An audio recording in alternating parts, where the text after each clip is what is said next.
प्रभु विनीता माता जी आप पढ़ लीजिए। यस यस प्रभु जी, थैंक यू प्रभु जी। हरे कृष्णा, धन्यवाद, प्रणाम प्रभु जी।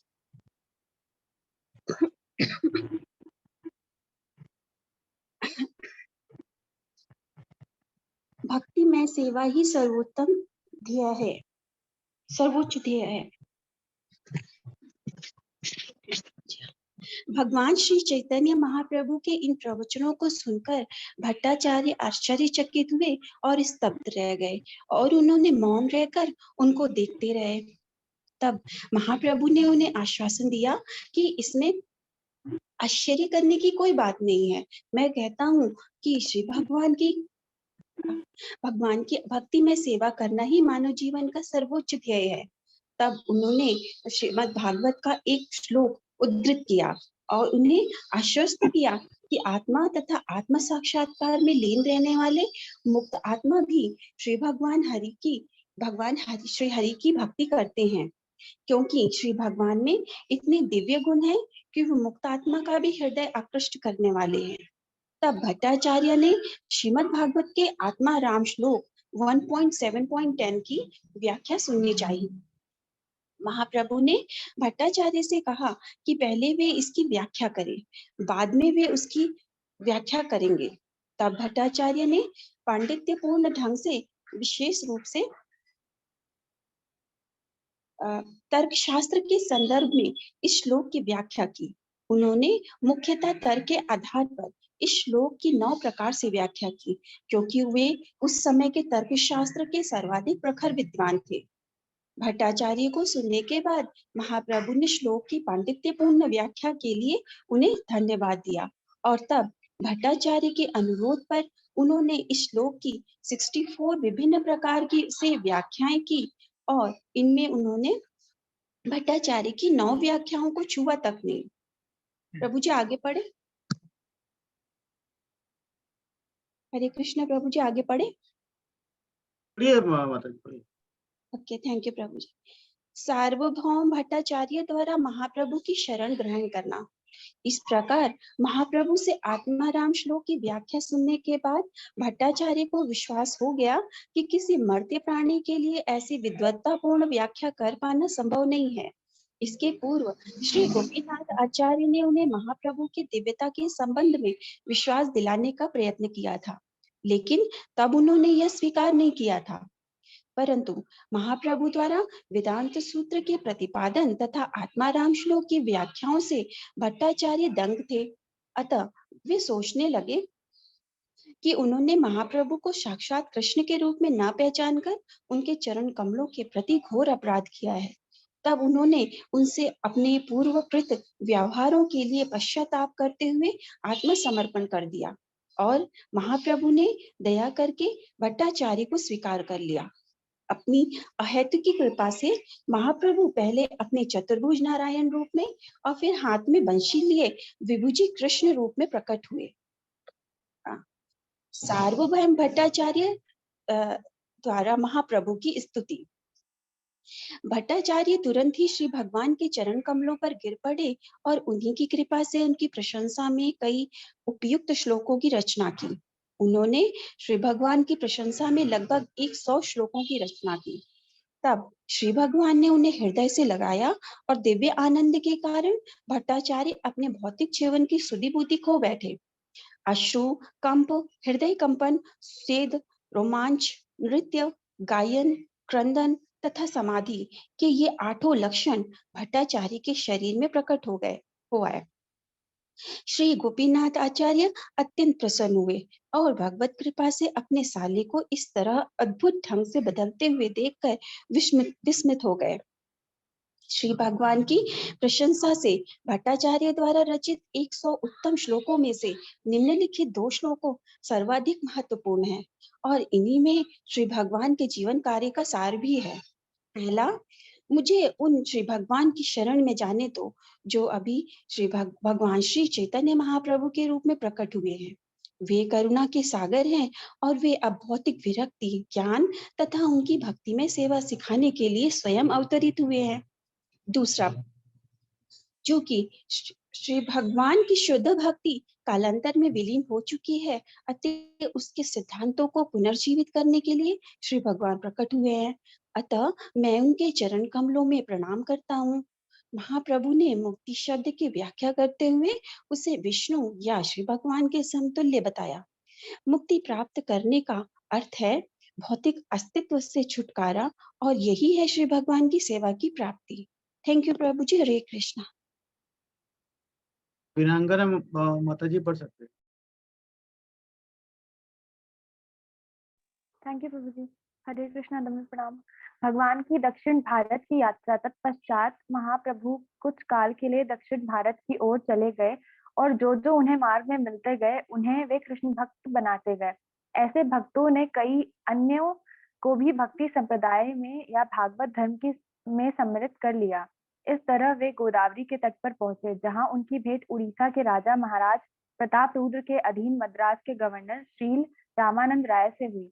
रामानंद राय के साथ उनकी वार्ताएं दिव्य ज्ञान की उच्चतर अनुभूति के लिए अत्यंत महत्वपूर्ण है और उनके संवाद से ही एक पुस्तिका बनती है। तथापि हम यहाँ इस संवाद के सारांश दे रहे हैं। महाप्रभु तथा रामानंद राय के बीच वार्तालाप। यद्यपि श्री रामानंद राय बाह्य रूप से सामाजिक स्तर पर ब्राह्मण से निम्न जाति के थे, किंतु वे स्वरूप सिद्ध व्यक्ति थे। वे सन्यासी नहीं थे और इसके अतिरिक्त वे राज्य के उच्च प्रशासन अधिकारी थे। फिर भी श्री चैतन्य महाप्रभु ने उन्हें दिव्य ज्ञान की उच्च कोटि की अनुभूति होने के कारण उन्हें मुक्त आत्मा के रूप में स्वीकार किया। इसी प्रकार महाप्रभु ने श्री हरिदास ठाकुर को भी एक निष्ठा पूर्ण भक्त के रूप में स्वीकार किया, जो मुसलमान परिवार से आते थे। इसके अतिरिक्त महाप्रभु के अन्य अनेक महान भक्त हुए हैं जो विभिन्न संप्रदायों तथा जातियों से थे। महाप्रभु की एकमात्र कसौटी होती थी किसी व्यक्ति विशेष की भक्तिमय सेवा का स्तर। वे मनुष्य की बाह्य वेशभूषा की परवाह नहीं करते थे। उन्हें तो केवल आंतरिक आत्मा तथा उनके कार्यकलापों से सरोकार रहता था। अतएव भगवान के सारे धर्म प्रचार संबंधी कार्यकलापों को आध्यात्मिक स्तर पर समझना होगा। इस तरह श्री चैतन्य महाप्रभु के संप्रदाय या भागवत धर्म संप्रदाय को संसारी कार्यों, समाज विज्ञान, राजनीति, आर्थिक विकास या जीवन के अन्य किसी क्षेत्र से कुछ भी लेना देना नहीं है। श्रीमद् भागवत विशुद्ध रूप से आत्मा की दिव्य प्रेरणा है। जब वे गोदावरी के तट पर रामानंद राय से मिले तो महाप्रभु ने हिंदुओं के द्वारा अपनाए जाने वाले वर्णाश्रम धर्म की चर्चा की। श्रील रामानंद राय ने कहा कि वर्णाश्रम धर्म अर्थात 4 जातियां तथा 4 आश्रम के नियमों का पालन करने से हर व्यक्ति दिव्य की अनुभूति कर सकता है, लेकिन महाप्रभु के मत से वर्णाश्रम धर्म की प्रणाली ऊपरी और तिजोरी है और सर्वोच्च आध्यात्मिक अनुभूति से इसका बहुत कम संबंध है। जीवन की सर्वोच्च सिद्धि भौतिक आसक्ति से विरक्त होना है और तदनुरूप भगवान की दिव्य प्रेम भक्ति की अनुभूति करना है। जो जीव इस मार्ग पर आगे बढ़ता है उसे भगवान पहचान लेते हैं। अतः भक्तिमय सेवा ही समस्त ज्ञान के अनुशीलन की पराकाष्ठा है। जब पूर्ण पुरुषोत्तम भगवान श्री कृष्ण समस्त पतितात्माओं के उद्धार के लिए प्रकट हुए थे, तब उन्होंने सारे जीवों के उद्धार के लिए निम्नलिखित उपदेश दिया था। जिन भगवान से सारे जीव उद्भूत हैं, उनकी पूजा उन्हें अपने सभी कार्यों के द्वारा करनी चाहिए, क्योंकि हम जो कुछ भी देख रहे हैं वो उनकी ही शक्ति का विस्तार है। यही वास्तविक सिद्धि का मार्ग है और भूतकाल तथा वर्तमान के समस्त प्रामाणिक आचार्यों द्वारा इसको मान्यता दी गई है। वर्णाश्रम प्रणाली बहुत कुछ नैतिक एवं आचार संबंधी नियमों पर आधारित है।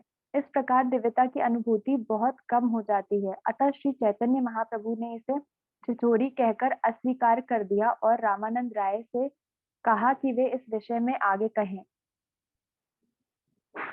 सर्वोच्च पूर्णता की ओर ले जाने वाले सोपान। तब श्री रामानंद राय ने सकाम कर्मों को भगवान को अर्पित करने का सुझाव रखा। इस प्रसंग में भगवत गीता 9.27 का उपदेश है, तुम जो कुछ करो, जो कुछ खाओ तथा दान करो और जो भी तपस्या करो, वो केवल मुझे ही अर्पित करो। कर्मयोगी द्वारा यह समर्पण बताता है कि भगवान वर्णाश्रम प्रणाली की निराकार धारणा से एक सीढ़ी ऊपर है। लेकिन तो भी इस प्रकार जीव तथा भगवान का संबंध स्पष्ट नहीं हो पाता। अतएव महाप्रभु ने इस प्रस्ताव को भी अमान्य कर दिया और रामानंद राय से आगे बोलने को कहा। तब रामानंद राय ने सुझाव दिया कि वर्णाश्रम धर्म का परित्याग करके भक्ति में सेवा स्वीकार करनी चाहिए। महाप्रभु ने इस सुझाव का भी अनुमोदन नहीं किया, क्योंकि मनुष्य को सहसा अपना पद नहीं छोड़ना चाहिए, क्योंकि इससे वांछित फल नहीं मिलेगा। थैंक यू प्रभु जी। हरे कृष्णा, दंडवत प्रणाम। कामिनी अवस्थी माता जी।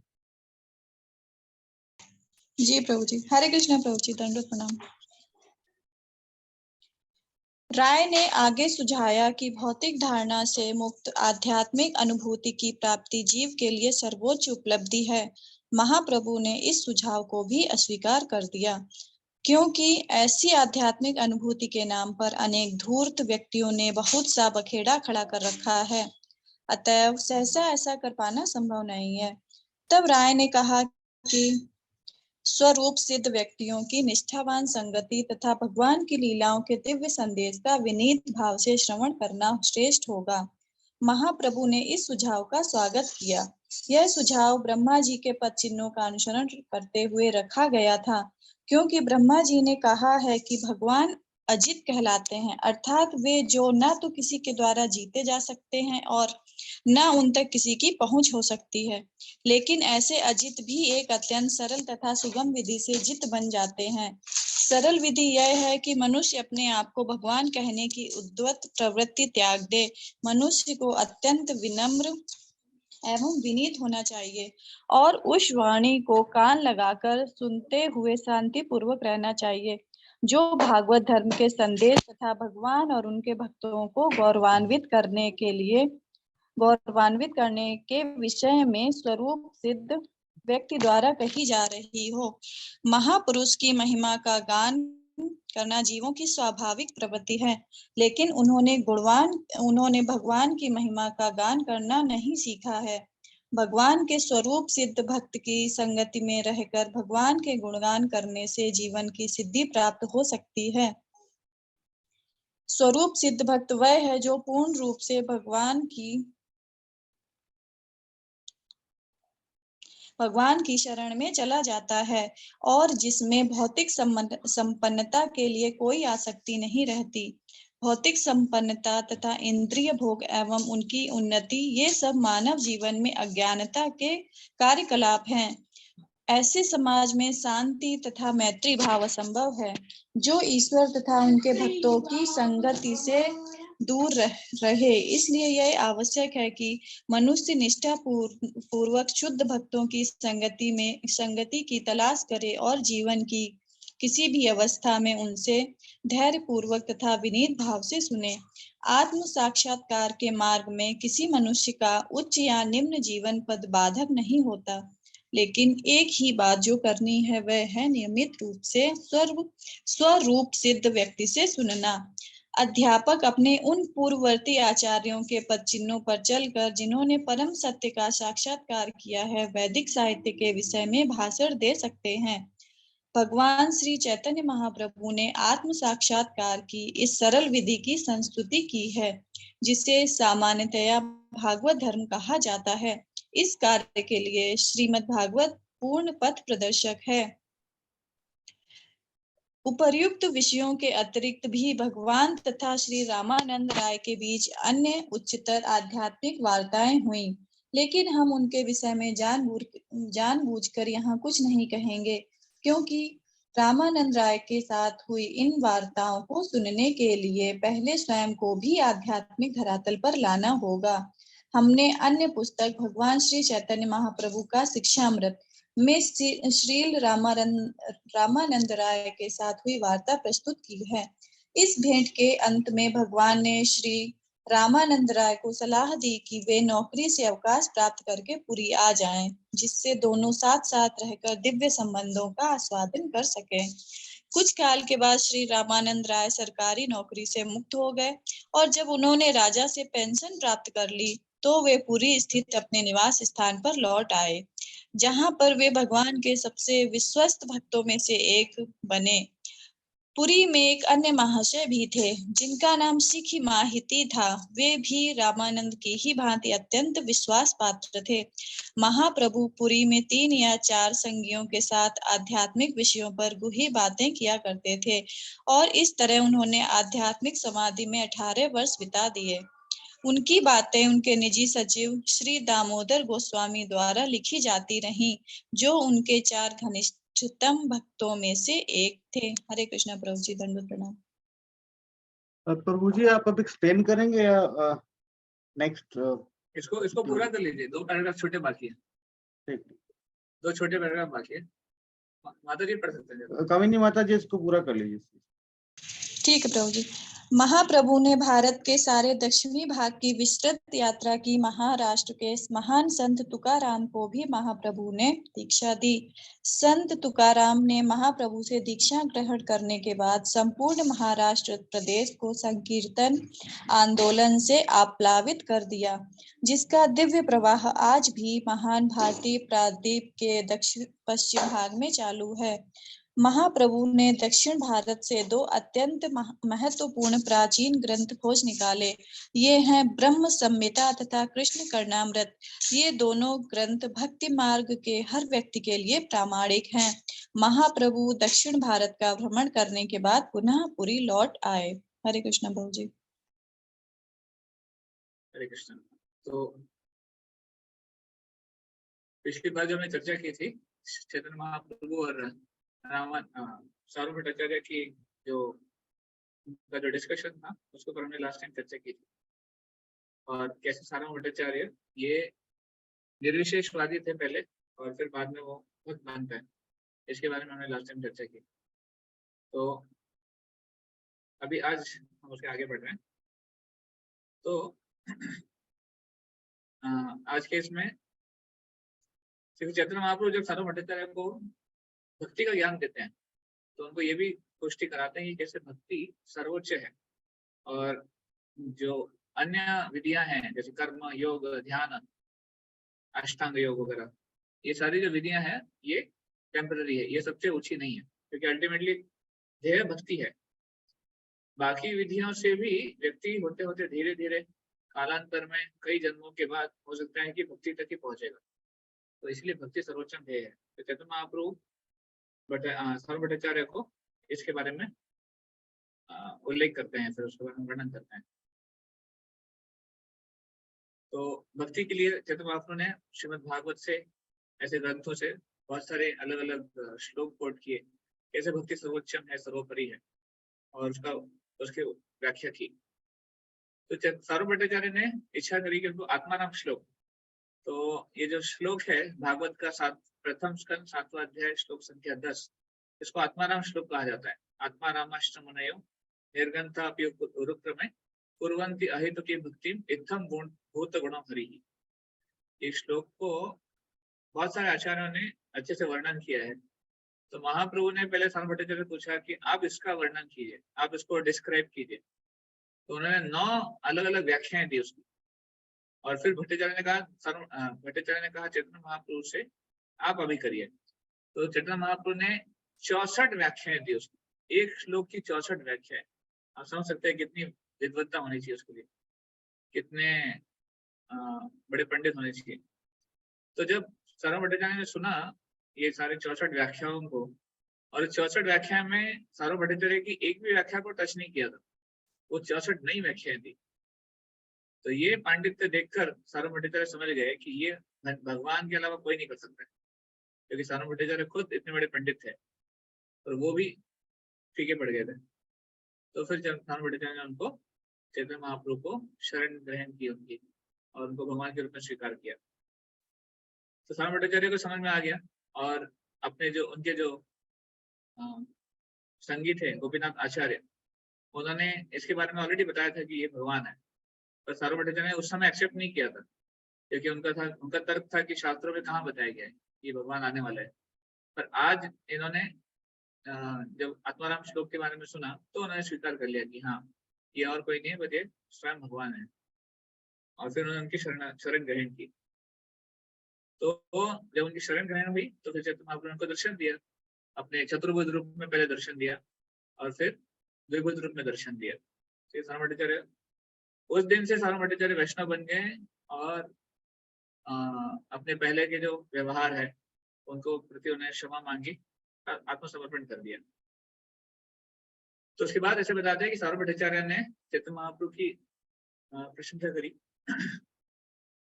उनकी प्रशंसा लगभग 100 श्लोकों में उन्होंने की थी। तो उसमें से 2 श्लोक चैतन्य चरितामृत में उसका वर्णन हुआ है। उन 2 श्लोकों को यहाँ पे कोट किया गया था। सार्वभौम भट्टाचार्य इतने आनंद में थे कि वो दिव्य उन्माद के कारण बोल नहीं पा रहे थे। अश्रु, कंपन, स्वेद, रोमांच, ये सब लक्षण दिखाई दे रहे थे उनके शरीर में। तो फिर भी ये 2 श्लोक बहुत सुंदर श्लोक हैं। पहले श्लोक में बताते हैं, वैराग्य विद्या निज भक्ति योगा शिक्षात्मेक पुरुष पुराण श्री कृष्ण चैतन्य शरीर धारी कृपाम बुद्धि यस्तम अहम प्रपद्ये। तो जैसे यहाँ पे अनुवाद दिया प्रभुपाद जी ने कि मुझे उन भक्तवान की शरण जाने दिए जो अभी भगवान श्री चैतन्य महाप्रभु के रूप में प्रकट हुए हैं। श्री कृष्ण चैतन्य शरीर धारी, वे करुणा के सागर है और अब वे भौतिक विरक्ति, ज्ञान तथा भक्तिमय सेवा सिखाने के लिए स्वयं अवतरित हुए हैं। वैराग्य विद्या निज भक्ति योगा, कि कैसे वैराग्य विद्या पालन करना है और निज भक्ति, खुद की भक्ति सिखाने वो आए। शिक्षात्मेक पुरुष पुराण कृपा बुधिर, वो कृपा के सागर हैं। यस्तम अहम प्रपद्ये, तो ऐसा पहला श्लोक है। दूसरा श्लोक भी बहुत सुंदर है। तो सार्वभौम भट्टाचार्य कहते हैं, कालान नष्टम भक्ति योगम निजम यह प्रादुष्कृतुम कृष्ण चैतन्य नाम आविर्भूत तस्य पादारविंदे गाढ़म गाढ़म लियताम चित्तभृंग। तो ये 2 श्लोक चैतन्य चरितामृत मध्य लीला अध्याय 6 श्लोक संख्या 254-255, मध्य लीला 6.254-255 ये है। इसके बारे में यहाँ पे वर्णन हुआ है। तो इतना सुंदर गुणगान किया उन्होंने। अब देखिए अब तक अचानक वैष्णव बना है, ये प्रूफ।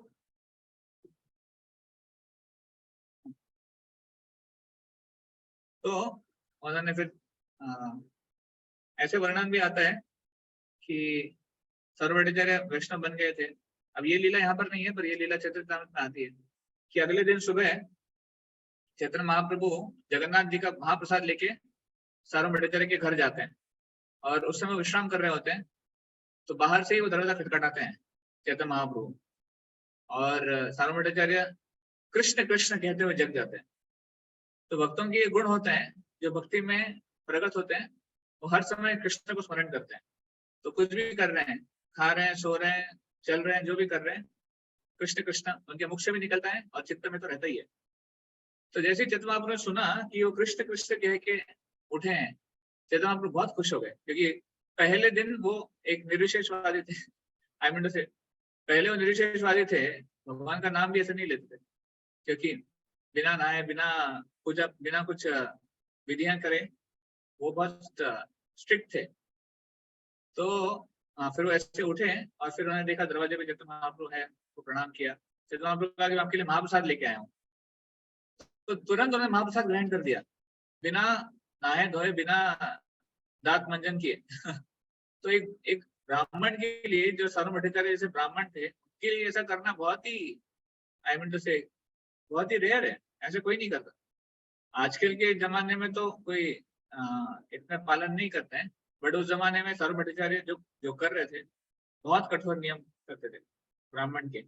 पर उन्होंने महाप्रसाद को बिना नहाए स्वीकार कर लिया, और फिर वो कहते हैं कि प्राप्ति मात्रे न भोक्तव्यम, जैसे ही महाप्रसाद मिलता है तुरंत उसका भोग करना चाहिए। ऑफकोर्स ऐसे नहीं कि उन्होंने पूरा फीस्ट खाया, वहां पे थोड़ा सा महाप्रसाद ग्रहण किया। पर कहने का तात्पर्य ये है कि सार्वभौम भट्टाचार्य इतने बदल गए थे अंदर से। ये है भगवान की कृपा उनके ऊपर। तो फिर आगे ये लीला आती है। भगवान फिर चैतन्य महाप्रभु दीक्षा दक्षिण भारत की यात्रा पे जाते हैं 2 साल के लिए, लगभग पूरे दक्षिण भारत को टूर करते हैं, प्रचार करते हैं, और जिनसे मिलते हैं उनको कृष्ण भक्ति का आशीर्वाद देते हैं। इनफैक्ट चैतन्य महाप्रभु का प्रचार इतना सरल था कि वो नृत्य करते थे, कीर्तन करते थे, हरिनाम करते थे, और ऐसे भगवान भक्तों को करने के लिए कहते थे, और वो भक्त बन जाते थे। चैतन्य महाप्रभु को देखकर ही लोग भक्त बन जाते थे। उनसे सुनना और उनको स्पर्श करना तो दूर की बात है। ये चैतन्य महाप्रभु का इतनी उनकी करुणा थी, इनकी पोटेंसी थी। तो जैसे ही कोई चैतन्य महाप्रभु को देखता था नृत्य करते हुए, कीर्तन करते हुए, वो दिव्य उन्माद में आ जाता था। और वो जहाँ के भी जिस भी गांव से हैं वो वहां जाते थे और वो अपने गांव वालों को बोलते थे, भगवान के नाम के बारे में गुणगान करते थे। वो गांव वाले दिव्य उन्माद में आ जाते। तो ऐसे चलता रहा। जो व्यक्ति जहाँ कहीं जुड़ा, जैसे इलेक्ट्रिक करंट के साथ होता है ना, किसी को इलेक्ट्रिक करंट लग जाता है तो उससे जो जुड़ता है उसके अंदर भी करंट पास होता है, और उससे जो जुड़ता है उसमें भी करंट पास होता है। उससे जो चैतन्य महाप्रभु से जो जुड़ा वो भक्त बन गए, उनसे जो मिले वो भक्त बन गए, और ऐसे भक्तों से जो मिले वो सब भक्त बन गए। ऐसे प्रचार हो गया था, इतना प्रचार हुआ था। तो खैर फिर दक्षिण भारत जब वो गए तब अनेक लोगों को उन्होंने उद्धार किया। और विशेष करके फिर प्रभुपाद जी यहाँ पर उनकी जो रामानंद राय से भेंट हुई थी उसके बारे में बताते हैं कि रामानंद राय ये गवर्नर थे मद्रास के, और उनके जो राजा थे महाराज प्रताप रुद्र इनके मिनिस्टर में थे। तो महाराज प्रताप रुद्र ने चैतन्य महाप्रभु से कहा था कि आप उनसे मिलिएगा जरूर, और वो मिले। तो रामानंद राय, इनका संवाद बहुत ही सुंदर है, बहुत ही विशेष है। चैतन्य चरितामृत में आप पढ़ेंगे चैतन्य महाप्रभु रामानंद राय का जो संवाद है बहुत डिटेल में है। रामानंद राय कौन है? रामानंद राय विशाखा सखी है। तो चैतन्य महाप्रभु राधा रानी है और रामानंद राय विशाखा सखी है। तो इस प्रकार राधा रानी और उनकी सखी की मुलाकात हो रही है। राधा रानी के भाव में थे ना चैतन्य महाप्रभु, तो कितना मधुर मिलन था वो, और कितनी मधुर चर्चाएं हुई। ऑफ कोर्स ये चर्चाएं बहुत गूढ़ भी है, बहुत ही डीप भी थी। तो प्रभुपाद जी कुछ मेंशन करते हैं यहाँ पर कि रामानंद राय बाहरी सामाजिक स्तर पे कैसे थे, ब्राह्मण से नहीं थे, वो एक मिनिस्टर थे, प्रशासन अधिकारी थे, और सन्यासी भी नहीं थे। तो पहले के जमाने में बहुत स्ट्रिक्ट नियम हुआ करते थे। एक सन्यासी को ऐसे किसी व्यक्ति से नहीं मिलना चाहिए, चर्चा नहीं करनी चाहिए जो कि काम वासना में लिप्त है या फिर जो बाहरी दुनिया में ज्यादा फोकस रखता है। तो रामानंद राय को फिर भी वो मिले और नहीं मिले, चर्चा भी करी। ये समझ सकते हैं कि रामानंद राय स्वरूप सिद्ध थे। वे हालांकि सन्यासी नहीं थे, वे राजा का कारोबार इतना नहीं देखते थे, पर वो स्वरूप सिद्ध भक्त थे। तो चैतन्य महाप्रभु की और उनकी जो भेंट होती है उसके बारे में नीचे वर्णन आता है। हाँ, फिर प्रभुपाद जी हरिदास ठाकुर को भी बता दें, क्योंकि हरिदास ठाकुर लेच्छे परिवार में थे, पर उनका भी चैतन्य महाप्रभु ने नामाचार्य कहकर उनका आदर सत्कार किया था, क्योंकि वो नाम के प्रति बहुत आसक्त थे। तो चैतन्य महाप्रभु के जीवन से हम सीख सकते हैं कि कैसे बाहरी चीजों को ज्यादा फोकस नहीं करना चाहिए। किसी का हृदय कैसा है, उसकी चेतना क्या है, उसका कॉन्शियसनेस कितना कृष्णा कॉन्शियस है, ये देखना चाहिए, ना कि वो कैसा है, किस देश का है, कहाँ रहता है, कौन से समाज का है, क्या खाता रहता है, वो इतना मैटर नहीं करता है। उसकी चेतना क्या है वो मैटर करता है।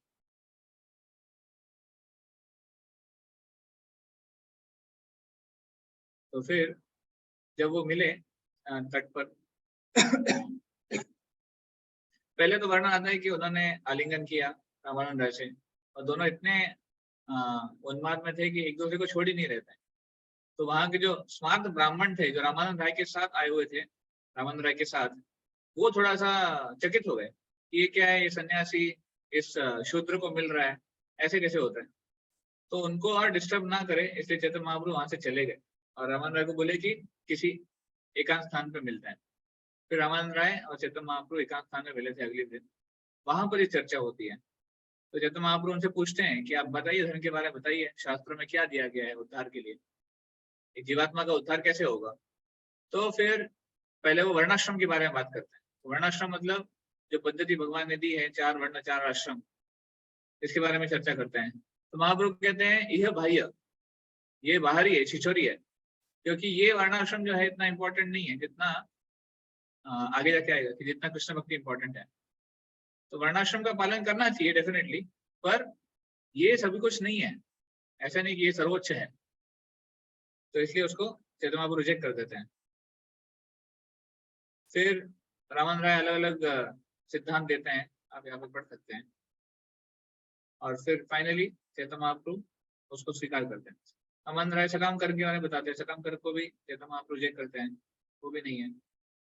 फिर निष्काम कर्मयोग पे आते हैं। तो सकाम कर्मयोग मतलब क्या? जो भी आप करो भगवान को अर्पित करो। यत् करोषि रचनासी यत् जुहोषि ददासि यत् तपस्यसि कौन्तेय तत् कुरुष्व मदर्पणम्। भगवद्गीता 9.27। तो कर्मयोगी इस प्रकार करता है, अपने जो भी फल है उसको भगवान को अर्पण करता है। और महाप्रभु ने कहा कि नहीं, ये भी इतना ऊंचा नहीं है, क्योंकि इसमें भले ही वो कर्म का फल भगवान को दे रहा है, पर कर्म करने के प्रति आसक्त है ना। तो कर्म करने के प्रति भी आसक्ति नहीं होनी चाहिए हमारी, कि मुझे किस प्रकार का कर्म करना है, मुझे करना ही है। तो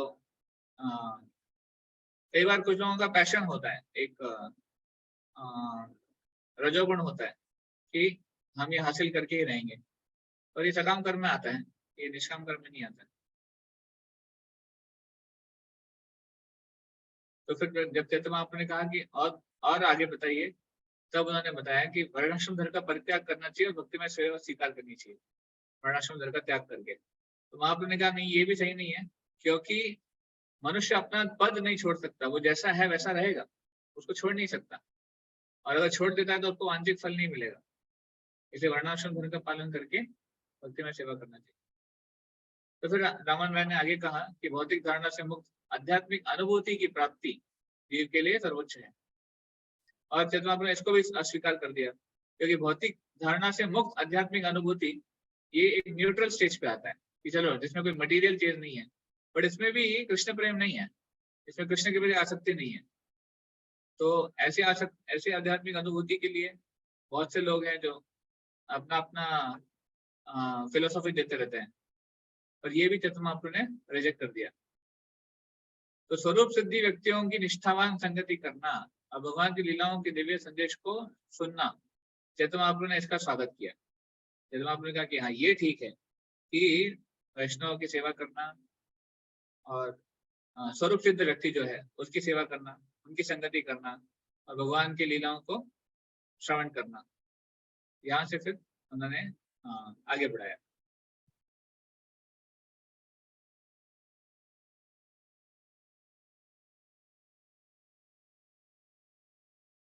तो स्वरूप सिद्ध भक्त कौन है, इसकी व्याख्या की उन्होंने, जो पूर्ण रूप से भगवान की शरण में चला जाता है और जिसमें भगवान भौतिक संपन्नता के लिए कोई आसक्ति नहीं है, उसको कहते हैं स्वरूप सिद्ध भक्त। तो उसको मटेरियल लाइफ के लिए, भौतिक जीवन के लिए कोई आसक्ति नहीं है कि मुझे भौतिक संपन्नता चाहिए, मुझे इतना पैसा चाहिए, मुझे ये चाहिए वो चाहिए, ये उसकी आशा नहीं है, अभिलाषा नहीं है। और वो पूर्ण रूप से भगवान की शरण में चला जाता है। तो भगवान की शरण में मारो भी राखो भी जो इच्छा तो हार, कृष्ण दास प्रति तो यह अधिकार, नित्य दास प्रति।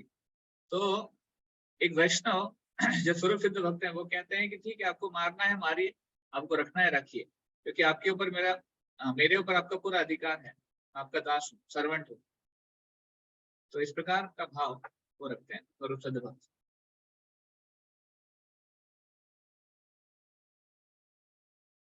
तो जैसे हम स्वरूप सिद्ध भक्तों से सुनेंगे, हमारी भी स्वरूप सिद्धता वापस आ जाएगी। आत्म साक्षात्कार में मार्ग में ये सबसे इंपॉर्टेंट है, स्वरूप सिद्ध भक्तों से सुनना। फिर रामानंद राय के विषय में कुछ चर्चा होती है। तो प्रभुपाद जी कह रहे हैं कि इस पुस्तक में मैंने नहीं दिया है क्योंकि ये पुस्तक बेसिक है, पर अगली पुस्तक में रामानंद राय की चर्चा को विशेष रूप से समझाया है, वो पढ़ सकते हैं। टीचिंग ऑफ लॉर्ड चैतन्य ये किताब का नाम है।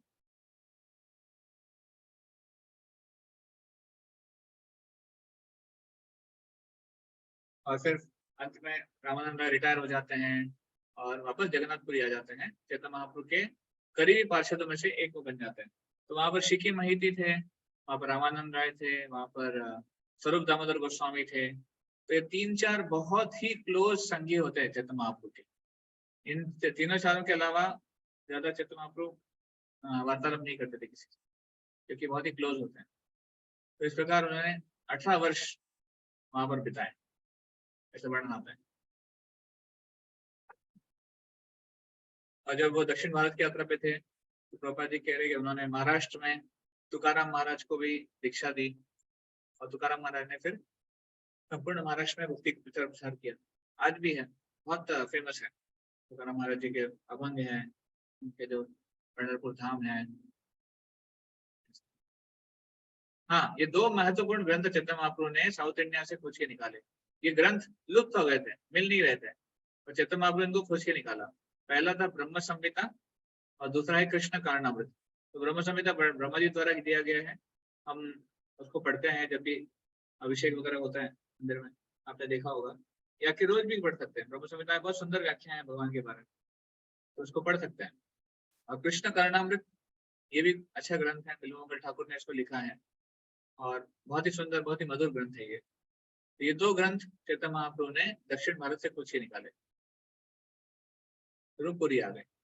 ठीक है,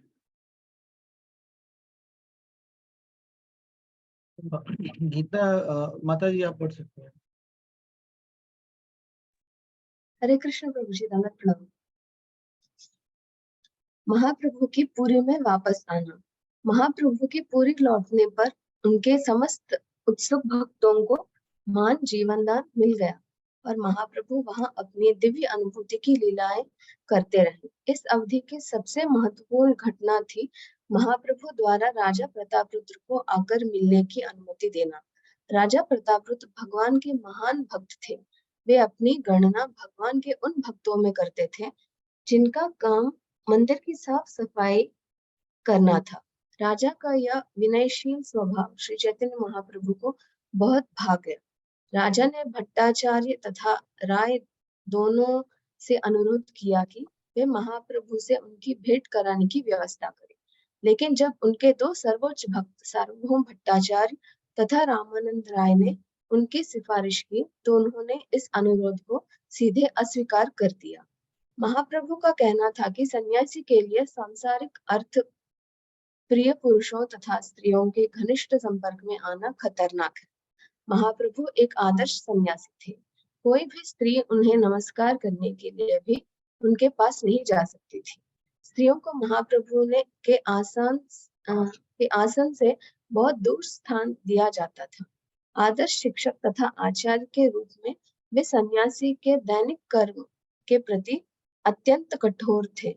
दिव्य अवतार होने के अतिरिक्त महाप्रभु मनुष्य के रूप में आदर्श चरित्र वाले थे। अन्यों के प्रति भी उनका आचरण संदेह से परे होता था।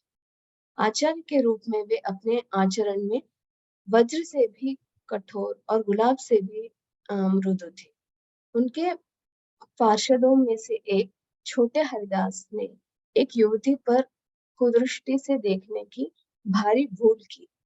परमात्मा होने के कारण महाप्रभु छोटे हरिदास के मन की काम वासना को ताड़ गए।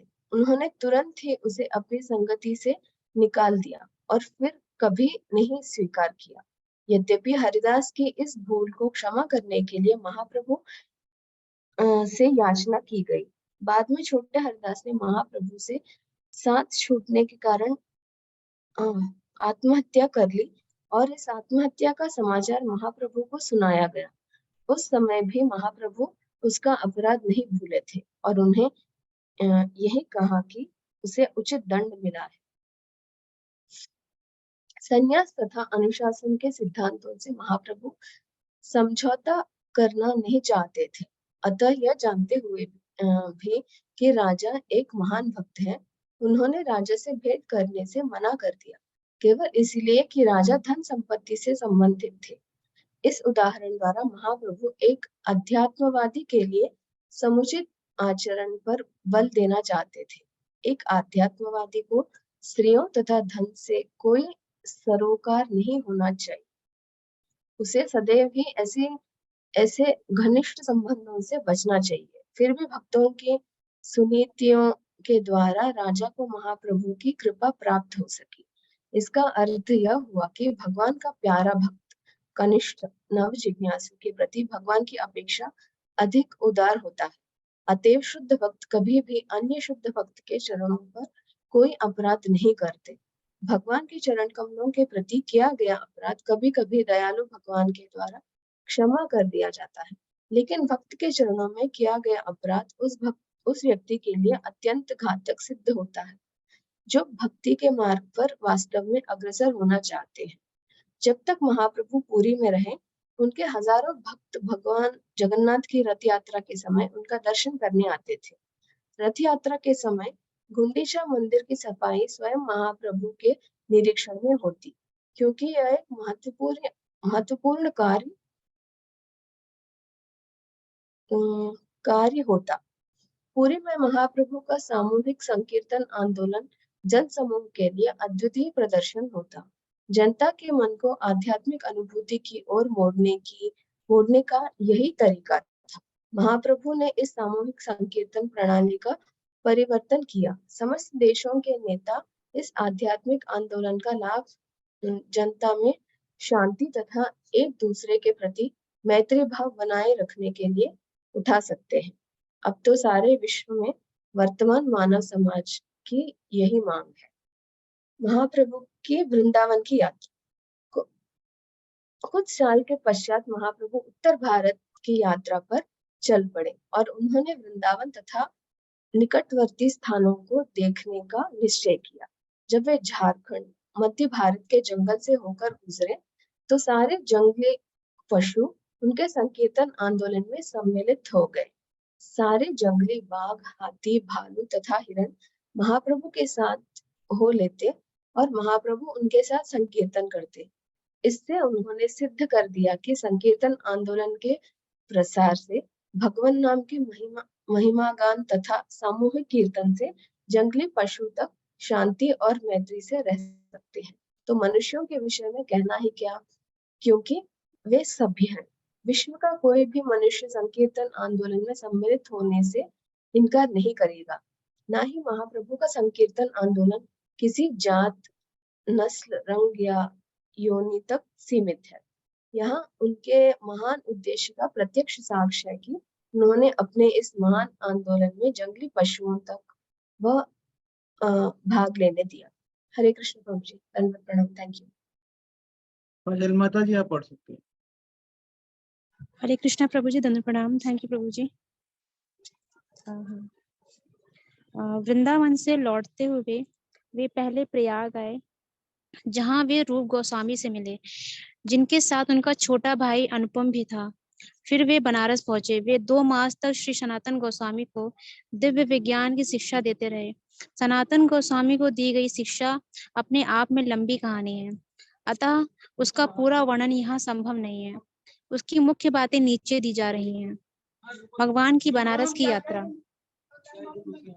सनातन गोस्वामी, जो पहले साकर मलिक नाम से जाने जाते, नवाब हुसैन शाह के शासनकाल में बंगाल सरकार के मंत्री पद पर थे। उन्होंने महाप्रभु के साथ रहने की इच्छा से नौकरी से अवकाश ग्रहण कर लिया। जब महाप्रभु वृंदावन से लौटकर वाराणसी पहुंचे तो वे श्री तपन मिश्र तथा चंद्रशेखर के अतिथि बने और एक मराठी ब्राह्मण उनकी सेवा में था। उस समय वाराणसी की अगुवाई मायावाद संप्रदाय के एक महान सन्यासी श्रीपाद प्रकाशानंद सरस्वती कर रहे थे। जब महाप्रभु वाराणसी में थे तब उनके सामूहिक संकीर्तन आंदोलन के कारण जनता उनके प्रति अधिक आकृष्ट हो गई। वे जहां भी जाते, विशेष रूप से विश्वनाथ मंदिर में जो हजारों तीर्थयात्री उनके पीछे हो लेते। कुछ लोग उनके शारीरिक स्वरूप से आकर्षित थे तो कुछ भगवान की महिमा में गाए जाने वाले उनके सुरीले गीतों से। मायावादी सन्यासी अपने आप को नारायण कहते हैं।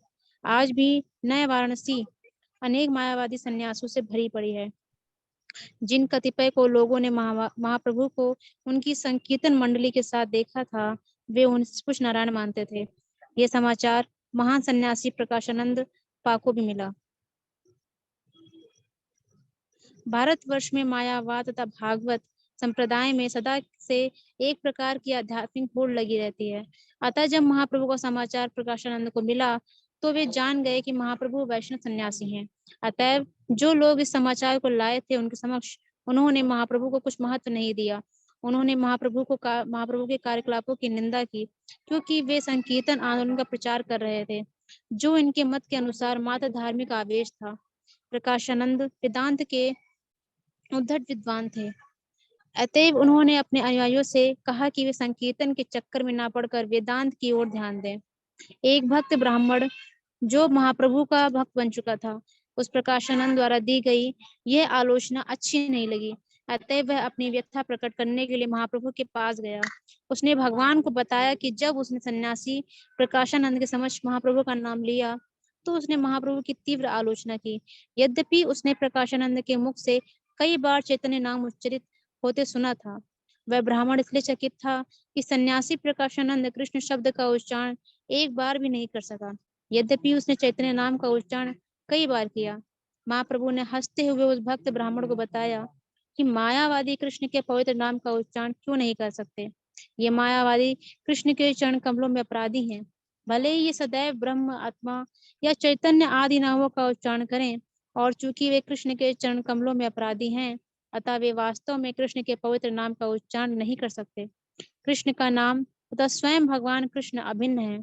परम लोक में परम सत्य के नाम, रूप या व्यक्तित्व में कोई अंतर नहीं होता, क्योंकि परम लोक में हर वस्तु दिव्य आनंदमय होती है। भगवान कृष्ण के लिए उनके शरीर तथा आत्मा में कोई अंतर नहीं होता। इस प्रकार वे उस जीव से भिन्न हैं जो अपने बाह्य शरीर से सदा भिन्न होता है। कृष्ण की दिव्य स्थिति के कारण सामान्य व्यक्ति के लिए भगवान कृष्ण, उनके पवित्र नाम तथा यश इत्यादि को वास्तविक रूप में जानना बहुत कठिन है। उनके नाम, यश, रूप, लीलाएं ये सभी एक ही दिव्य स्वरूप हैं और इनके भौतिक इंद्रियों के व्यायाम द्वारा नहीं जाना जा सकता। थैंक यू प्रभु जी। हरे कृष्णा, धन प्रणाम। प्रभु जी अभी एक्सप्लेन कर सकते हैं क्योंकि टाइम भी हो रहा है। ये एक छोटा सा पैराग्राफ बाकी है। अच्छा हाँ, काजल माता जी कंप्लीट कर दीजिए इसको। ओके प्रभु जी। भगवान की लीलाओं का दिव्य संबंध ब्रह्म की अनुभूति या अनुभूतियों को परमेश्वर से तत्काल होने की अनुभूति से भी अधिक आनंद का स्रोत वह है। यदि ऐसा न होता तो जो पहले से ब्रह्म के दिव्य आनंद में स्थित बने हैं, वे भगवान की लीलाओं के दिव्य आनंद के द्वारा आकृष्ट न हुए वृक्ष होते। हरे कृष्ण प्रभु जी, धन्य प्रणाम।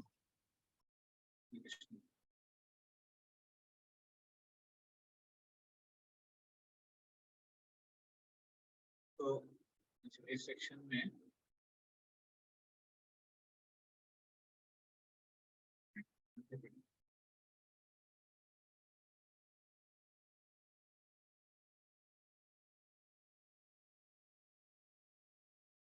हाँ, महाप्रभु पूरी में वापस आते हैं। तो चैतन्य महाप्रभु लगभग 2 साल तक साउथ इंडिया टूर पे थे और 2 साल के बाद वापस आते हैं जगन्नाथपुरी। और जैसे वापस आते हैं, वर्णन आता है कि कैसे भक्तों में इतना आनंद हो जाता है, एक प्रकार से उनका जीवन वापस आ जाता है। क्योंकि महाप्रभु के विरह में भक्तों को बिल्कुल चैन नहीं था, तो उनका ऐसे अनुभव होता है कि उनका जीवन वापस आ गया। तो सब जगह एकदम फेस्टिवल का माहौल होता है जब चैतन्य महाप्रभु वापस आते हैं। और राजा प्रताप रुद्र सारी तैयारी करते हैं। जब वापस आते हैं तो उनको प्रॉपर एक घर दिया जाता है, क्वार्टर दिया। घर मतलब जब राजा प्रताप रुद्र स्पेशली खुद होकर उनके लिए निवास की व्यवस्था करते हैं, मंदिर के पास हो और शांत भी हो, ऐसा। तो राजा प्रताप रुद्र बहुत बड़े भक्त हैं, बहुत महान भक्त हैं, पर चैतन्य महाप्रभु उनको कृपा प्रदान नहीं कर रहे थे। एक्चुअली चैतन्य महाप्रभु बहुत शिक्षाएं देते हैं प्रताप रुद्र महाराज के जीवन से संबंधित, कि कैसे एक सन्यासी को एक विषय के साथ आदान प्रदान नहीं मिलना नहीं चाहिए, बात नहीं करनी चाहिए ज्यादा, और विशेष करके उनको देखना नहीं चाहिए। एक सन्यासी के लिए एक नियम होता है। तो प्रताप रुद्र महाराज ये राजा थे, तो राजा होने के नाते स्त्री और सोना, आई मीन टू से गोल्ड या फिर पैसा, धन, इससे इनका लेना देना था। तो जो एक सन्यासी के लिए अच्छा नहीं है, ऐसे लोगों का संग करना अच्छा नहीं है। शास्त्रों में इसके बारे में उल्लेख होता है। तो इसलिए चैतन्य महाप्रभु प्रताप रुद्र महाराज से मुलाकात नहीं कर रहे थे। हालांकि बहुत प्रयास किया जाता है, सार्वभौम भट्टाचार्य प्रयास करते हैं, रामानंद राय प्रयास करते हैं, उनके जो निकट भक्त हैं, पर चैतन्य महाप्रभु जानबूझकर, हालांकि वो जानते थे राजा प्रताप रुद्र बहुत बड़े भक्त हैं, बहुत महान भक्त हैं, पर एक शिक्षा देने के लिए वो उनको कृपा प्रदान नहीं करते हैं, उनसे मिलते नहीं हैं ऐसे। तो राजा प्रताप रुद्र ये स्वयं चैतन्य महाप्रभु के महान भक्त थे, जगन्नाथ जी के बहुत ही महान भक्त थे, और जगन्नाथ जी की सेवा के लिए खुद तत्पर होते थे। जब भी रथ यात्रा होती थी तो खुद भगवान जगन्नाथ जी के रथ के सामने झाड़ू लगाते थे, जो कि एक राजा के तरफ, क्योंकि ये दिखाता था कि राजा जगन्नाथ जी असली राजा हैं और जो राजा वहां पे नियुक्त है वो केवल उनका दास है, उनका सेवक है। ये दिखाने के लिए वो इस प्रकार की एक प्रथा है और राजा बहुत ही भक्ति भाव से उसको करते थे, दिखावा करने के लिए नहीं। आजकल के लोग भी यहाँ पे जगन्नाथ रथ यात्रा होती है, कुछ लोग आते हैं, कुछ मिनिस्टर लोग आते हैं और हाथ में झाड़ू ले लेते हैं, पर वो मोरा और फोटो खींचकर छापने के लिए होता है, ना कि उस भाव से होता है। बट खैर राजा प्रताप वैसे नहीं थे और चैतन्य महाप्रभु ने नोटिस किया था कि महाप्रभु चैतन्य राजा प्रताप विनीत भक्त हैं। फिर बाकी भक्तों ने भी उनसे रिक्वेस्ट की प्रताप महाराज से मिलने की, पर वो मुलाकात नहीं किए। उसके बाद ऑफकोर्स ये बहुत बड़ी लीला है, यहाँ पर इसका वर्णन नहीं है, पर अन्य जगह पे लीला है कि कैसे फिर अंत में चैतन्य महाप्रभु प्रताप महाराज को कृपा देते हैं दूसरे लीला में। तो यहाँ पर एक सन्यासी के लिए क्या आवश्यक है उसके बारे में चर्चा की गई है। तो सांसारिक अर्थ प्रिय पुरुषों तथा स्त्रियों से घनिष्ठ संपर्क में आना एक सन्यासी के लिए खतरनाक माना गया है, उसके लिए धोखा है, इसलिए उसको मना किया गया है। जो सांसारिक लोग हैं, स्त्री पुरुष, उनके संपर्क में आना, तो ये वैदिक इंजंक्शन है। अभी आप कहोगे कि आजकल के हमारे सन्यासी तो ऐसे नहीं है, वो तो प्रचार करते हैं। तो प्रभुपाद जी ने जो मिशन इस्कॉन का बनाया है उसमें प्रचार के ऊपर बहुत जोर है, इसीलिए सन्यासियों को भी ऐसे हो सकता है कि ऐसे लोगों के बीच में जाकर प्रचार कार्य करना पड़े। पर इसका ये भाव नहीं है कि फ्री मिक्सिंग हो सकता है, बिल्कुल नहीं। सन्यासियों को बहुत कठोरता से इसका पालन करना चाहिए। तो महाप्रभु एक आदर्श सन्यासी थे, उन्होंने अपनी खुद के एग्जाम्पल से सिखाया कि क्या होता है एक सन्यासी का व्रत धारण करना। तो स्त्रियां, माताएं जब महाप्रभु को दर्शन करती थी, प्रणाम करती थी, बहुत दूर होती थी। कभी कोई माता जी, कोई स्त्रियां चैतन्य महाप्रभु के सामने नहीं आते थे प्रणाम करने के लिए, क्योंकि ये एक इंजंक्शन है, सन्यासी से दूर रहना चाहिए, ब्रह्मचारी से दूर रहना चाहिए। चैतन्य महाप्रभु आदर्श शिक्षक थे, आचार्य थे। आचार्य का मतलब होता है खुद के उदाहरण से सिखाना, वो आचार्य कहलाते हैं। तो इसलिए चैतन्य महाप्रभु अपने उदाहरण से सिखाते हैं कि कैसे कठोरता भी होनी चाहिए पालन में, व्रत पालन करने में। तो चैतन्य महाप्रभु वज्र से भी कठोर थे, गुलाब से भी मृदु थे। छोटा हरिदास उनके एक पार्षद थे, वो भी सन्यासी थे। तो छोटा हरिदास ने एक युवती के ऊपर कुदृष्टि डाली थी भोग करने के उद्देश्य से। तो केवल दृष्टि डाली थी, जब वो मधुकरी करने गए थे, कुछ मांगने गए थे उस समय। तो जैसे ही वो आए, जैसे ही वो भोजन चैतन्य महाप्रभु ने ग्रहण किया, उन्होंने पूछा कि कौन गया था, और उन्होंने कहा कि उसको निकाल दो, इन द सेंस मेरे सेवा से उसको निकाल दीजिए, क्योंकि वो काम वासना से पूरित थे। तो चैतन्य महाप्रभु को तुरंत समझ में आ गया था और चैतन्य महाप्रभु ने उनको वहीं पे बहिष्कृत कर दिया था। उन्होंने स्वीकार नहीं किया कि कोई ऐसे गलत व्रत, ऐसे व्रत लेकर अगर गलत कार्य करते हैं उसे कदापि उन्होंने स्वीकार नहीं करेंगे ऐसे। तो उनको क्षमा नहीं किया उन्होंने। छोटा हरिदास ने माफी मांगी, फिर भी उनको क्षमा नहीं किया गया। फाइनली ऐसे आता है वर्णन कि उन्होंने आत्महत्या कर ली थी, पर आत्महत्या करने के बाद भी चैतन्य महाप्रभु ने उनको याद रखा था कि उन्होंने अपराध किया था। खैर, इसका मतलब ये नहीं कि चैतन्य महाप्रभु बहुत ही निष्ठुर थे। एक्चुअली आत्मा के स्तर पे देखा जाए तो चैतन्य महाप्रभु उस जीवात्मा के प्रति करुणादायक थे। और आत्महत्या के बाद भी ऐसे वर्णन आता है कि छोटा हरिदास की आवाज वहां पर कीर्तन करती थी और उनको सुनाई देती थी, मतलब वो सेवा करते थे चैतन्य महाप्रभु की अपनी आवाज के माध्यम से भी। तो ये चैतन्य महाप्रभु थे, बहुत ही कठोर नियम पालन करने में और बहुत ही मृदु अपने भक्तों के साथ।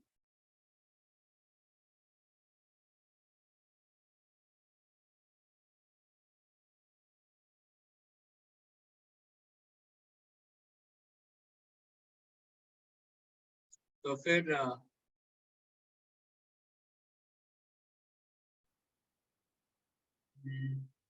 हाँ, तो जब तक वो पुरी में रह रहे थे तब हजारों भक्त आते थे जगन्नाथ जी की रथ यात्रा में शामिल होने के लिए नवद्वीप से, और पूरा यात्रा मैनेजमेंट होता था। नवद्वीप से जगन्नाथपुरी यात्रा आती थी और 3-4 महीने के लिए वहां रुकते थे और फिर वापस जाते थे। ऐसी पूरी यात्रा हुआ करती थी। तो ये बहुत ही सुंदर भक्तों का आदान प्रदान चैतन्य महाप्रभु करते थे वहां पर उन दिनों के लिए। तो गुंडीचा मंदिर की सफाई, इसके बारे में बहुत विस्तार में चैतन्य चरितामृत में वर्णन होता है कि कैसे सफाई की। चैतन्य महाप्रभु ने खुद अपने हाथ से गुंडीचा मंदिर को साफ किया, क्योंकि जगन्नाथ जी वहां जाएंगे, 8-9 दिन के लिए वहां रहेंगे, और उसके बारे में भी बहुत सारी शिक्षाएं हैं उस सफाई को लेकर भी, कि कैसे हमको भगवान को स्वीकार करना चाहिए अपने हृदय में और सफाई करनी चाहिए। पहले भगवान आएंगे उसके पहले किस प्रकार सफाई करनी चाहिए। और संकीर्तन आंदोलन, कैसे जगन्नाथ रथ यात्रा के दौरान जो संकीर्तन हुआ करता था उसमें चैतन्य महाप्रभु नृत्य करते थे, उसके बारे में बहुत विस्तार में वर्णन है। फिर महाप्रभु जाते हैं वृंदावन के लिए। वृंदावन की यात्रा के समय ऐसे वर्णन आता है कि जंगलों से जाते थे, झारखंड फॉरेस्ट से गए थे। झारखंड जंगल में पशुओं को भी उन्होंने नृत्य करवा दिया था। पशु भी अपनी जो पशुता है या फिर अपना जो भाव है एक दूसरे के शत्रु होने का, उसको भूल गए थे। और हिरण, बाघ, हाथी, खरगोश इत्यादि सभी पशु एक साथ हरे कृष्ण महामंत्र में कीर्तन करते हुए नाच रहे थे। हाथी, भालू, ये सब। तो ये बहुत ही अद्वितीय सीन था, पर ये हुआ जब चैतन्य महाप्रभु झारखंड जंगल से गए। आज भी अगर आप झारखंड जाएंगे, जंगलों में जाएंगे, चैतन्य महाप्रभु के पैरों के निशान हैं, और जो बाघ है, हिरण है इत्यादि, उनके पैरों के निशान आज भी वहां पर है, क्योंकि इतना दिव्य प्रेम था कि वहां के जो पत्थर है वो मेल्ट हो गए थे। इस प्रकार का चैतन्य महाप्रभु का भाव पशुओं को भी उन्होंने प्रेरित कर दिया, क्योंकि वो आत्मा है। तो जो भी भगवान के संपर्क में आते हैं, अपना जो मानसिक मनमुटाव है, गलत भाव है, वो भूलकर शांति, मैत्री और प्रेम का भाव अपना लेता है। इसलिए भगवान से जुड़ना बहुत आवश्यक है। फिर वृंदावन से लौटते हुए पहले वो प्रयाग आते हैं। प्रयाग में वहां पर रूप गोस्वामी को दशाश्वमेध घाट के ऊपर वो वहां पर शिक्षा देते हैं। रूप गोस्वामी के साथ उनके भाई अनुपम भी थे। और फिर वो वाराणसी पहुंचते हैं। वाराणसी में वहां पर सनातन गोस्वामी को शिक्षा देते हैं, लगभग 2 महीने के लिए वहां पर शिक्षा देते हैं। और सनातन गोस्वामी को भी उसकी अपनी लंबी कथा है, और वो क्या शिक्षा देते हैं उसके बारे में निश्चित चर्चा की है। तो वाराणसी उस समय मायावादियों का अड्डा था, आज भी है पर उस समय ज्यादा था। तो सनातन गोस्वामी, ये जो नवाब हुसैन शाह के उनके मिनिस्ट्री में थे, one of the chief minister, उन्होंने सनातन गोस्वामी ने अपने मंत्री पद को त्याग दिया था। पहले रूप गोस्वामी ने किया था, ये इच्छा प्रकट की थी चैतन्य महाप्रभु से कि वो छोड़ना चाहते हैं। रूप गोस्वामी ने जब कर दिया, उसके बाद सनातन गोस्वामी भी इस प्रकार का भाव त्याग किए थे। तो महाप्रभु जब वृंदावन से आए, वाराणसी आए, तो तपन मिश्रा और चंद्रशेखर इनके यहाँ पे रहे थे। तपन मिश्रा ये श्रील रघुनाथ भट्ट गोस्वामी इनके पिता हैं, तपन मिश्रा। तो ये जो उस समय वाराणसी में केवल 2-3 ही भक्त हुआ करते, ज्यादा भक्त नहीं थे। तपन मिश्रा थे, चंद्रशेखर थे, जिनको चैतन्य महाप्रभु ने भेजा था। एक मराठी ब्राह्मण थे जो भी वैष्णव थे। उसके अलावा अधिकांश समुदाय जो है मायावादियों का था, और बहुत ही बड़े मायावादी वहां पर रहते थे। और उनके लीडर थे प्रकाशानंद सरस्वती। ये सन्यासी थे, तो सभी मायावादियों के लीडर थे। ये 60,000 फॉलोअर्स, 60,000 उनके शिष्य थे। इतने सारे सन्यासी शिष्य थे उनके ऐसे। तो वहां पर चैतन्य महाप्रभु कीर्तन करते थे, संकीर्तन आंदोलन करते थे, और विश्वनाथ मंदिर में जाते थे, शिव जी का जो मंदिर है, और वहां पे कीर्तन करते थे। तो जब वाराणसी में चर्चा होने लगी चैतन्य महाप्रभु की, तो किसी ने प्रकाशानंद सरस्वती को ही बताया कि ऐसे ऐसे सन्यासी है, नृत्य कर रहे हैं, कीर्तन कर रहे हैं और सबको आकर्षित कर रहे हैं।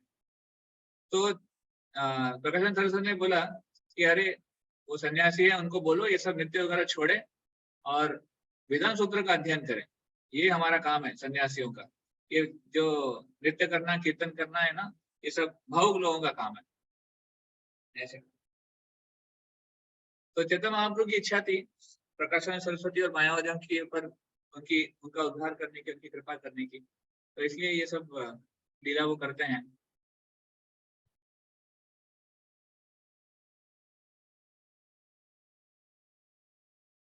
तो जब किसी ने कंप्लेंट की चैतन्य महाप्रभु से कि माया के बारे में ऐसे कहा जा रहा है, ऐसी आलोचना हो रही है, तो चैतन्य महाप्रभु ने कहा कि मायावादी ऐसी है, मायावादी कभी कृष्ण के नाम को उच्चारण नहीं कर सकते, भले वो चैतन्य के नाम को उच्चारण कर ले, तो कृष्ण के नाम का उच्चारण करना बहुत मुश्किल है उनके लिए, क्योंकि वो कृष्ण के अपराधी है। और इसलिए जो मायावाद भाष्य सुनते हैं वो भी अपराधी बन जाते हैं। इसलिए मायावाद भाष्य सुनीले हरि सर्वनाश ऐसे कहा जाता है। ऐसे भाष्यों को सुनना नहीं चाहिए। मायावादी कौन होते हैं? जो कहते हैं कि हम सब भगवान हैं, हम सब नारायण हैं, आप भी नारायण हो, हम भी नारायण हैं, और वो एक दूसरे को नारायण के रूप में देखते हैं। क्यों? अभी हम माया के द्वारा प्रभावित हैं, और जब हमारी मुक्ति हो जाएगी तो हम नारायण बन जाएंगे। इसको कहते हैं मायावाद। तो ये बहुत ही जटिल है और बहुत ही आकर्षक भी लगता है, क्योंकि मायावादी भी उसी शास्त्रों को इस्तेमाल करते हैं और उसी शास्त्रों में से वो मायावाद भाष्य प्रदर्शित करते हैं। भगवत गीता, श्रीमद् भागवत को वो मायावादी ढंग से प्रदर्शित करते हैं और इतना कन्विंसिंग होता है। एक्चुअली प्रभुपाद जी बोलते हैं उसको सुनना नहीं चाहिए हमको, क्योंकि सुनेंगे तो हम भी कन्विंस हो सकते हैं कि ये सही है। ऐसे बहुत मुश्किल है डिफरेंशिएट करना कौन मायावाद है, कौन भक्ति है। पर हाँ, उद्देश्य से समझ में आता है कि उनका उद्देश्य क्या है। वैष्णव या फिर भक्ति पंथ में हमारा उद्देश्य है भगवान की सेवा करना, भगवान का दास बनना। मायावादी का जो उद्देश्य होता है भगवान बनना, नारायण बनना, ऐसे। तो प्रभुपाद जी कहते हैं कि सॉरी चैतन्य महाप्रभु कहते हैं कि मायावादी कृष्ण का नाम नहीं ले सकते, क्योंकि कृष्ण के अपराधी हैं। और फिर वो परम सत्य के बारे में बताते हैं कि कैसे ब्रह्म, परमात्मा और भगवान, इसमें जो भगवान फीचर है वो सबसे ऊंचा है, ब्रह्म और परमात्मा ये नीचे है। तो इसलिए परम जो सत्य है भगवान के रूप में है, का नाम, रूप, व्यक्तिमत्व, उनसे उनके नामों में, उनकी लीलाओं में, उनके व्यक्तिमत्व में कोई अंतर नहीं है। तो इसलिए आध्यात्मिक जगत में सब कुछ चिन्मय है, क्योंकि सब कुछ भगवान से जुड़ा हुआ है और हर कुछ चिन्मय है, भगवान के शरीर का ही है, भगवान से अलग नहीं है। भगवान और उनके शरीर में भी कोई अंतर नहीं है। मायावादी कहते हैं कि भगवान का शरीर और भगवान अलग है, पर ऐसा नहीं है। कि भगवान का शरीर चिन्मय है तो कोई अंतर नहीं है। मायावादी कहते हैं कि भगवान ने शरीर छोड़ा था, पर भगवान कभी शरीर नहीं छोड़ते। तो एक लीला मात्र के लिए हो सकता है एक भौतिक देह छोड़ दे, तो लीला करते हैं, पर ऐसे भगवान का कभी शरीर नहीं होता।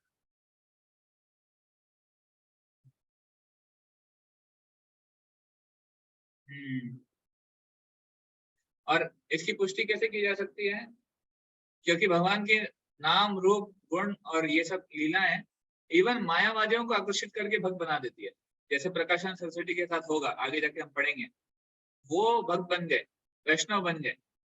और ऐसे बहुत सारे सुखदेव गोस्वामी जो भागवत की रचना करते हैं, वो पहले ब्रह्मवादी थे, ब्रह्म को सब कुछ मानते थे, और वो भगवान के गुणों को सुनकर वैष्णव बन गए, भक्त बन गए। चतुष कुमार ये भी निर्विशेषवादी थे, और बाद में चतुष कुमार भी भक्त बन जाते हैं जब वो भगवान के गुणों को सुनते हैं। तो इस प्रकार ऐसे वर्णन हमने सुना है कि ब्रह्मवादी लोग वैष्णव बन जाते हैं, भगवान के भक्त बन जाते हैं, जब भगवान के दिव्य नाम, दिव्य यश, दिव्य रूप, दिव्य लीलाओं को देखते हैं, सुनते हैं। पर ऐसा नहीं होता है कि कोई वैष्णव ब्रह्मवादी बन गया, ऐसा नहीं होता। तो इसका मतलब है वैष्णवता या फिर भगवान की जो भक्ति है वो हमेशा ऊंची है और बाकी निम्न है। हरे कृष्ण। आई थिंक आज हम यहाँ पे एंड करेंगे। कोई प्रश्न है किसी का?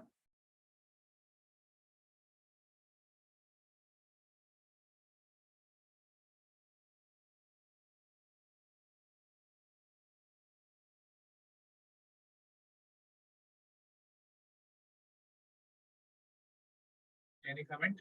Any question?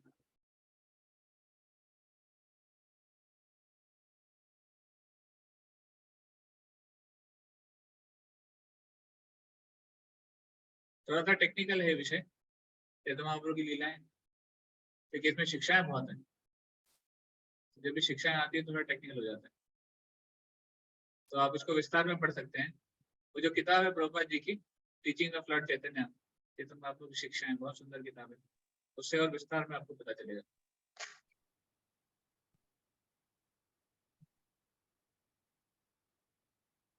तो प्रश्न, हाँ, यस मत। हरे कृष्णा प्रभु जी।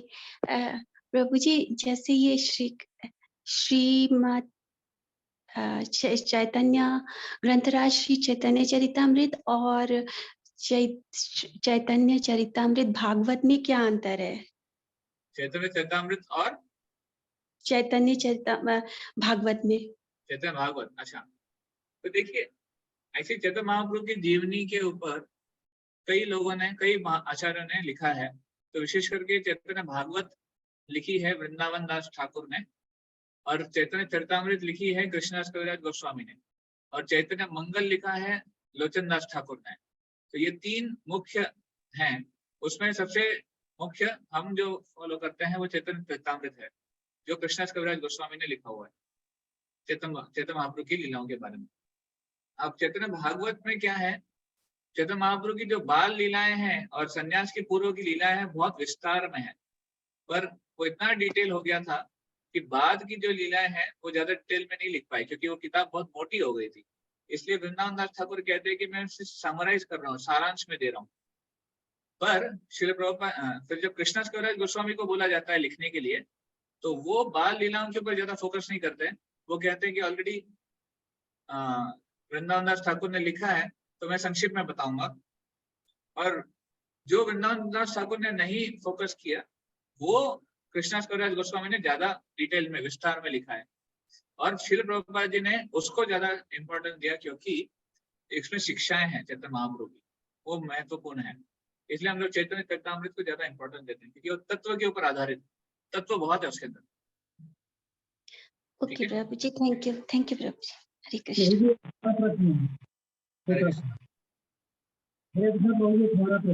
हरे कृष्ण। आपकी आवाज कम आ रही है। मैं कह रहा हूँ हमारा छोटा सा प्रश्न है।